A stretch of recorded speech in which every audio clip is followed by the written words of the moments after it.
minsan kailangan talaga natin ng stretching. Ikot-ikot muna natin yung ulo natin from left to right para maiwasan natin ang magkaroon ng stiff neck, lalo na sa ganitong pagkakataon.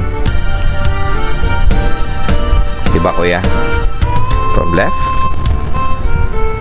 oops, to the right.